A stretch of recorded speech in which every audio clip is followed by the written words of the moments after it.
ऐसे फोटो लगा रखा है ना, शॉर्ट सर्किट की वजह से होता है, क्योंकि मेनली हमें इलेक्ट्रिकल हजार्ड ही पढ़ना होता है। चलो आगे देखते हैं। What can causes of electrical fire. ये जो आपने इलेक्ट्रिकल फायर यहाँ देख रहे हो, ये जो आप इलेक्ट्रिकल फायर देख रहे हो, या तो ये ओवरलोडिंग की वजह से हुआ है। ये जो आप इलेक्ट्रिकल फायर देख रहे हो, इसका रीज़न क्या हो सकता है? या तो ये ओवरलोडिंग की वजह से हो सकता है, ओवरलोड की वजह से, या यहाँ पे क्या हुआ होगा, शॉर्ट सर्किट हुआ होगा, है ना, शॉर्ट सर्किट हुआ होगा।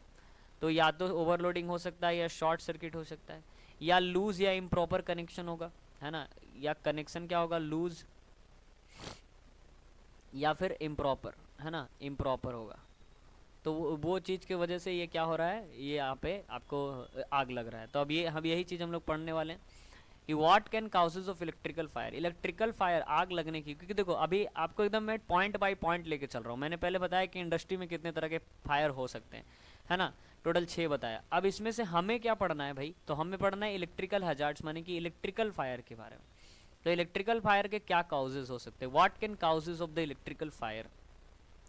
तो सबसे पहला ओल्ड एंड फॉल्टी सॉकेट्स। देखो पुराने ज़माने के जो सॉकेट्स होते हैं, सॉरी हाँ, पुराने ज़माने के जो सॉकेट्स होते हैं, ओल्ड एंड फॉल्टी सॉकेट्स, पुराने ज़माने के जो सॉकेट्स होते हैं या जो एप्लीएंसेस होते हैं, उन्हें हमें यूज़ नहीं करना चाहिए। अगर पुराना हो गया हमारे घर का एप्लीएंसेस या सॉकेट, तो उसको तुरंत तुरंत चेंज करना चाहिए, क्योंकि वो आग लगाने के काबिल है। क्योंकि उसके अंदर कार्बन जम जाता है, कार्बन जमेगा तो उसके अंदर चिड़चिड़ चिड़चिड़ होते रहेगा हमेशा, लेकिन आपको पता नहीं चलेगा क्योंकि अंदर हो रहा है। और एक दिन ऐसा आएगा कि वो अचानक से शॉर्ट सर्किट ले लेगा, आग जल जाएगा, है ना।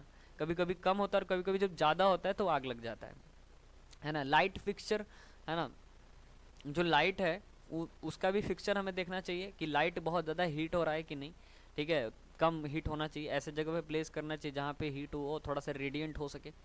To many appliances plugged into the extension cord. बोले ना, मैंने पहले ही बोला था कि एक एक्सटेंशन कॉर्ड में बहुत सारा अगर इलेक्ट्रिकल एप्लीएंसेस डाल दो तो भी वहाँ पे इलेक्ट्रिकल फायर का चांसेस बनता है।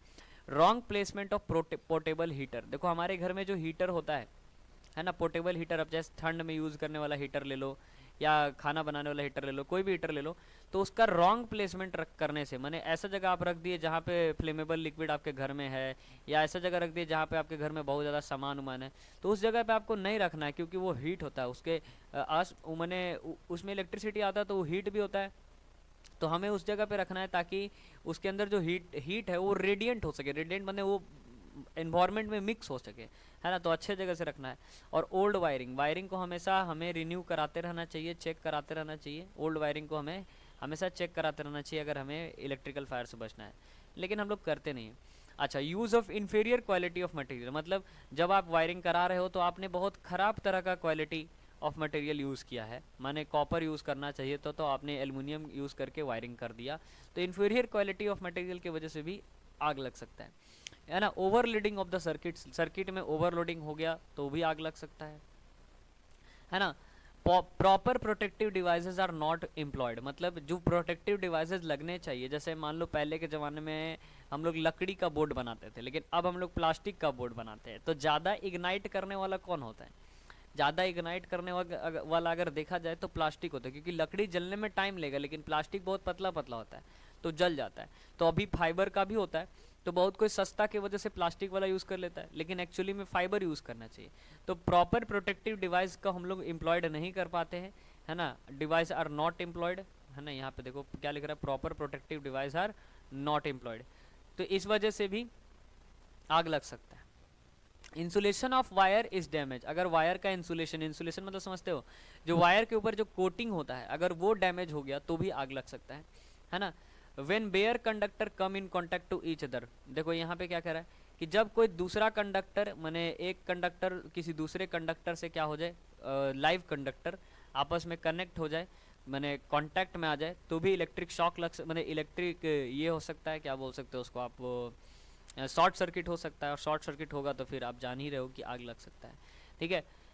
देखो व्हेन वेयर कंडक्टर, वेयर मतलब जो लाइव कंडक्टर होता है, वो कंडक्टर अगर किसके कांटेक्ट में आ जाए, come in the contact with in the earthed point, अगर वो अर्थेड पॉइंट के कांटेक्ट में आ जाए, माने अर्थिंग के पॉइंट के कांटेक्ट में आ जाए, तो वहाँ पे भी इलेक्ट्रिकल इंस्टॉलेशन में भी आपका उस जगह पे भी इलेक्ट्रिक शॉक होने की चांसेस होती है। फिर अगेन वही लूज कनेक्शन है, ठीक है। तो आपको इसमें से मैंने इतना सारा पॉइंट लिखा है, लेकिन आपको सारे पॉइंट्स याद नहीं रखने। आप प्रॉपर मतलब कम से कम 10 पॉइंट याद रख लो, है ना, जितना हो सकता है 8 9 10 पॉइंट याद रख लो। मैंने झूठ मूठ का खाली पॉइंट्स बढ़ाया है ताकि आपको याद, मतलब आप इसमें से कुछ चूज करके याद कर लो। ये सारे नहीं पढ़ने हैं आपको, जो जो अच्छा पॉइंट आपको लग रहा है वो सब पढ़ लें। लेकिन यहाँ पे आप ज़रूर पढ़ें, ये चीज़ आप ज़रूर पढ़ें, क्योंकि आपसे पूछेगा common causes of industrial fire. घर के बारे में नहीं पूछेगा, घर से 1 मार्क्स 2 मार्क्स का क्वेश्चन आएगा, लेकिन इंडस्ट्रियल फायर के बारे में पूछेगा भाई। और ये ज़रूर पूछेगा कि इलेक्ट्रिकल फायर के क्या काउजेज हैं, ठीक है। अब आता है जनरल फायर प्रिकॉशन। देखो, हमने देखा कि घर में भी आग लगता है, इंडस्ट्री में भी आग लगता है, और इलेक्ट्रिकल की वजह से भी आग लगता है, इलेक्ट्रिसिटी की वजह से भी आग लगता है। तो भाई हमें क्या प्रिकॉशन बरतना चाहिए? अब तक तो हम देख रहे थे कि आग लगता कैसे है, फायर क्या होता है ना, कितने तरह के आग होते हैं, कितने तरह के फायर होते हैं।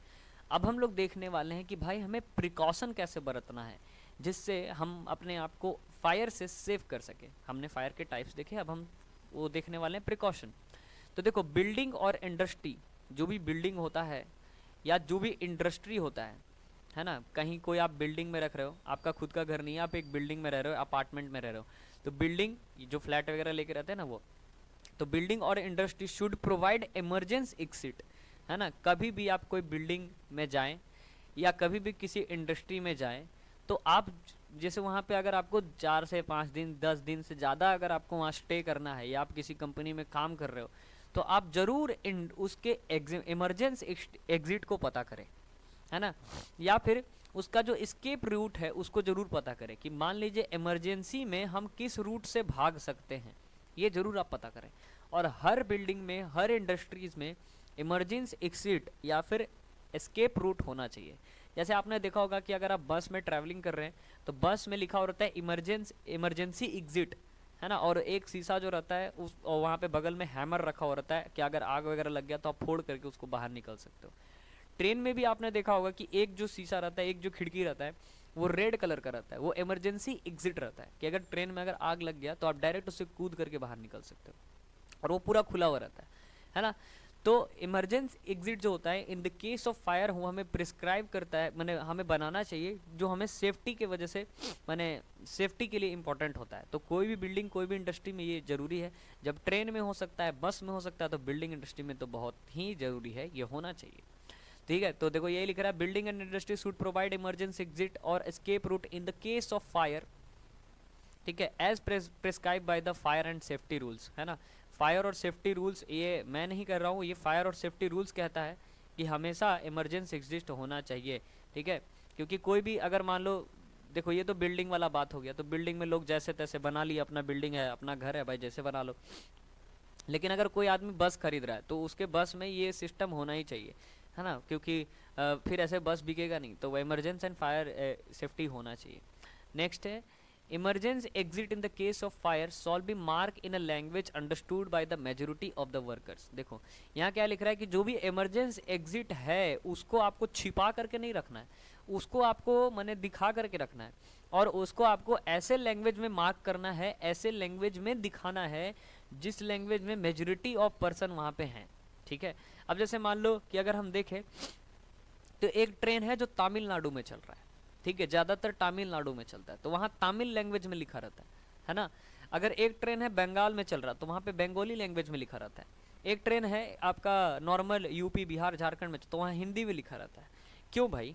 रीज़न ये है कि वहाँ पे मेजोरिटी ऑफ लोगों को वो लैंग्वेज समझ में आता है, ठीक है। वहाँ के मेजोरिटी ऑफ लोगों को हिंदी नहीं समझ में आएगा, इस वजह से वहाँ पे क्या किया जाता है, या तो इंग्लिश या तो उसका जो लोकल लैंग्वेज उसमें लिखा जाता है।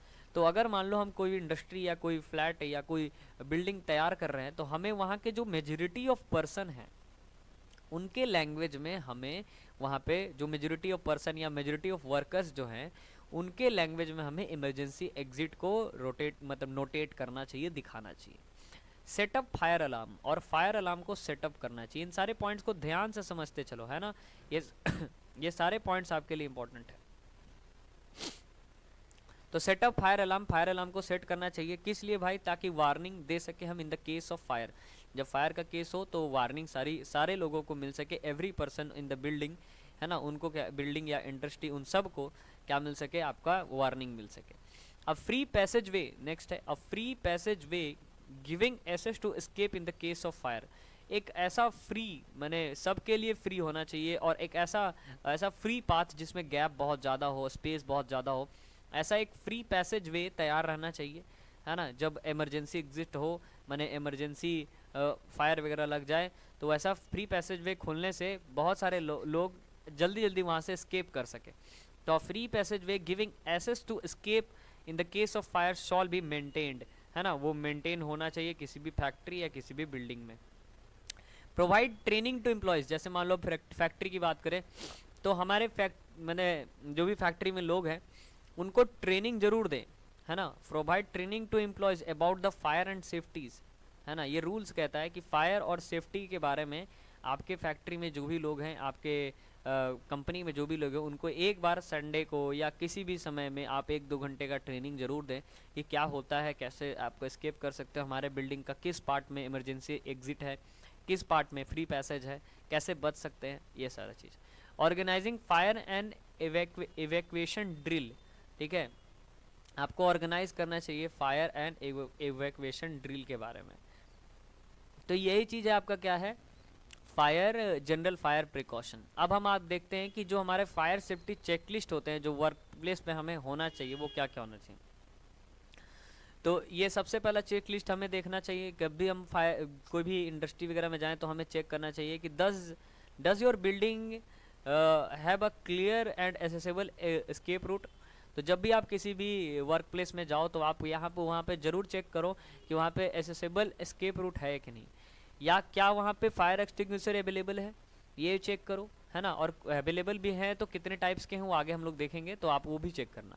Do you have fully working regularly tested fire alarms, और वहाँ पे आप पूछें कि यहाँ पे जो फायर अलार्म्स होते हैं ये सही से काम करते हैं कि नहीं करते। जैसे मान लो आपको 10 दिन के लिए कहीं होटल वगैरह में स्टे करना है, तो आप ज़रूर पूछें कि यहाँ का बिल्डिंग का एसेसेबल एस्केप रूट क्या है। क्योंकि मान लीजिए आप किसी होटल वगैरह में आप रात में अपना टाइम स्पेंड कर रहे हो, आप सोए हुए हो, अचानक से पूरे होटल में आग लग गया, आपको पता नहीं, आप अपने रूम में हो।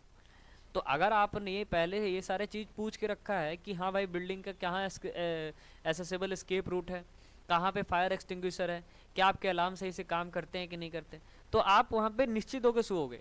अगर मान लो आग लगता भी है तो फायर अलार्म आपको बचा लेगा, है ना। तो अगर मान लो फायर अलार्म आपने पहले नहीं पूछा और आप सो गए, तो फायर अलार्म वहाँ ख़राब था तो आपको दिक्कत होगा।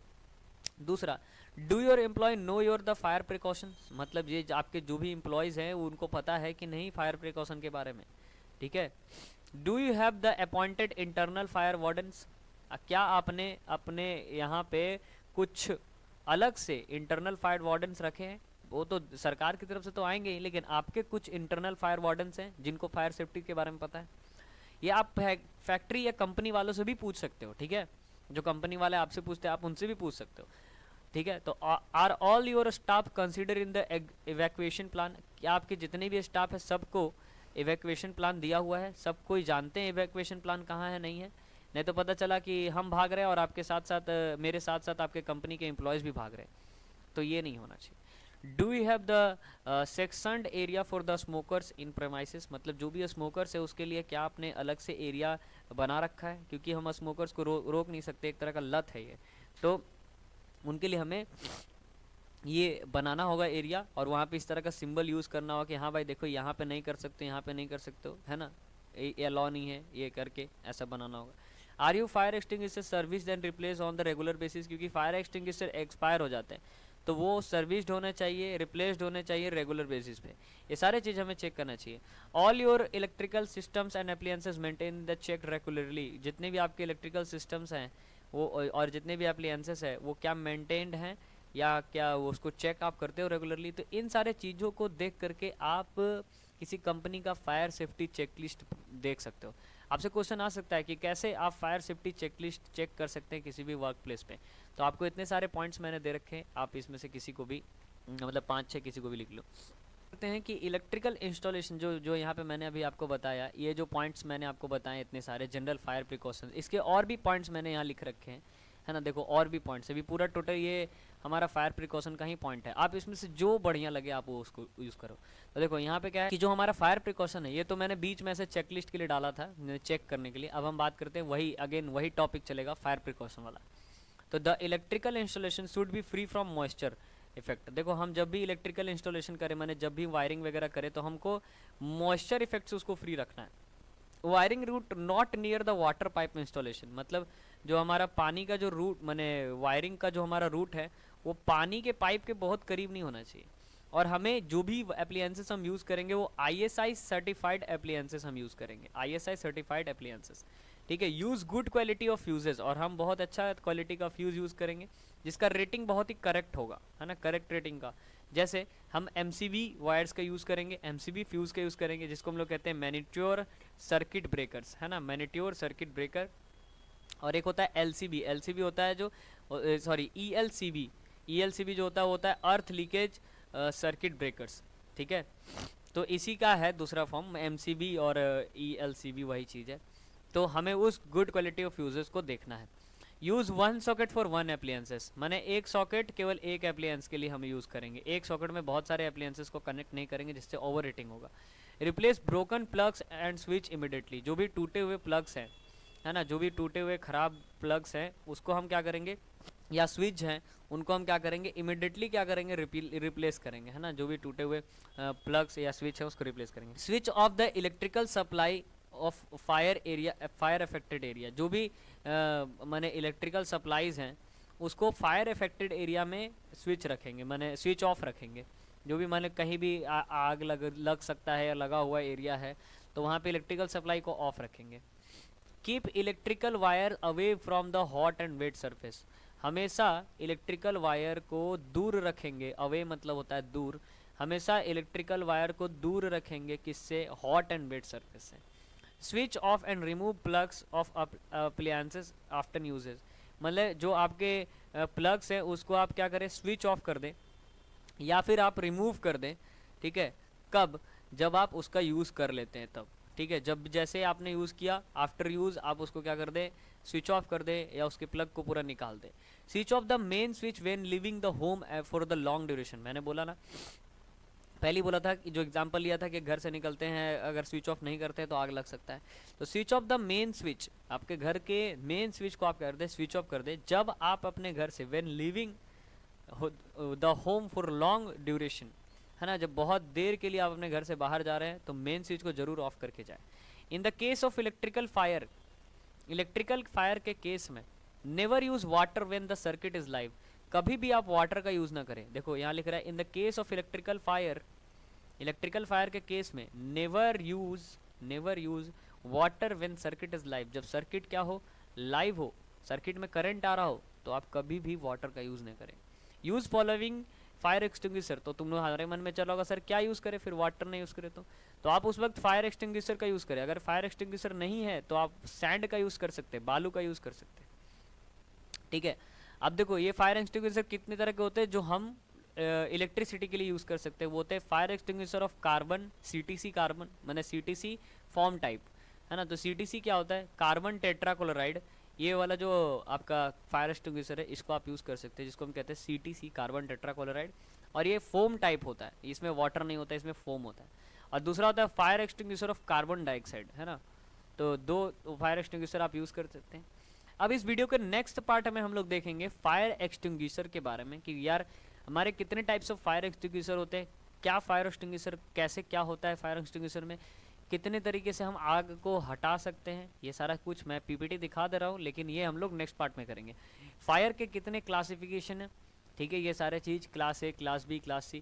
फायर एक्सटिंग्विशर के कितने क्लासिफिकेशन है वो सारे चीज़ देखेंगे, है ना। कहाँ पे कौन सा फायर एक्सटिंग्विशर यूज़ कर सकते हैं वो देखेंगे, है ना। ये देखो water type, water CO2 type, एक फायर एक्सटिंग्विशर टाइप, दूसरा टाइप, ये तीसरा टाइप, ये चौथा, टोटल 5 टाइप है।